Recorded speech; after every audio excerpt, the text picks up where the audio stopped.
You know, in what is supposed to be a happy time, recently Christmas and the fifth day of the Festival of Lights as Hanukkah continues, it's turning out to be very sad for the great city of Hollywood, California. Moments ago, just opening the front door and returning from work and sitting down to do some work at the computer, I noticed that CNN was sending an alert across my smartphone, my AT&T phone, and it was that of actress Debbie Reynolds had passed away. And I had to look at it 2 or 3 times to make sure that I was seeing exactly what I thought, and it is true. Her son, Todd Fisher, reporting earlier today that his mother had passed away. He said that he spoke to her recently in the hospital, and she said how much she missed Carrie, her daughter, just a headline ago, passing away at the age of 60. So Debbie Reynolds, at the age of 16, she moved to Burbank, California, and at the age of 19, she got her big break, Singing in the Rain, starring alongside Pittsburgh native Gene Kelly. And she truly was the ultimate performer. She could sing, she could act, and she could dance, as evident in Singing in the Rain with Donald O'Connor and the great Gene Kelly from East Liberty in Pittsburgh. The Affairs of Dobie Gillis, Tammy and the Bachelor, the unsinkable Molly Brown, and a cabaret performer in Las Vegas. There was none better. And from Lori Geiger, makeup artist, who said just prior to applying makeup, "Miss Reynolds, I don't need to do much to you." She was simply kind and thankful for Lori's wonderful comments. And Lori said that she was absolutely one of the most beautiful people she has ever met.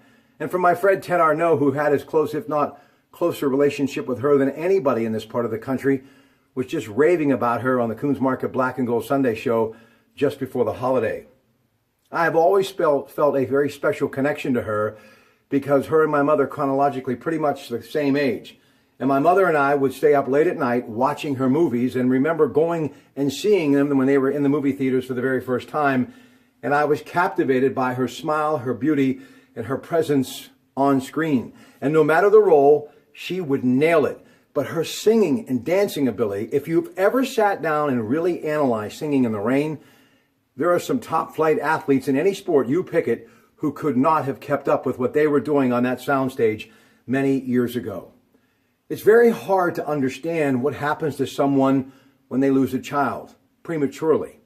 Now look, one thing's for sure, Carrie Fisher was not a small child, but still nonetheless in her mother's eyes, as in all mothers' eyes, her baby. And no one wants to outlive their children.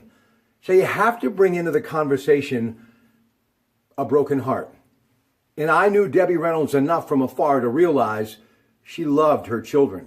And this woman overcame so many obstacles to continue to be a wonderful performer and always putting the audience first. Recently, friends of mine saw her at the Strand Theater in Zillionople and said that she was absolutely incredible. Yes, just like that character, the unsinkable Molly Brown. Nobody could keep Debbie Reynolds down. Even when her best friend at the time, Elizabeth Taylor, took her husband Eddie Fisher away from her, her first real love, and broke her heart. She went on to survive that and many other things. And to me, she is one of the last giants of the studio system in Hollywood. And in my opinion, that type of talent is on loan from God. And I can't imagine anyone anywhere in the entertainment world who would not agree with me. When it came to the word professionalism, it was Debbie Reynolds.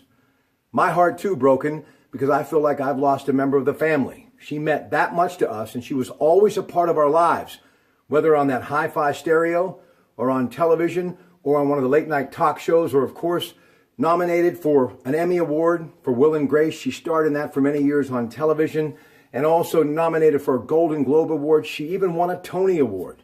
There was nothing that she couldn't do, but obviously one thing: correct what happened to her daughter Carrie. And I believe Debbie Reynolds did suffer a very broken heart, and one can understand why. But know this, she made our hearts soar with joy every time she performed, and that's how I will choose to remember her. Good night, and rest well, Debbie Reynolds, from the Pratte Pack Gym.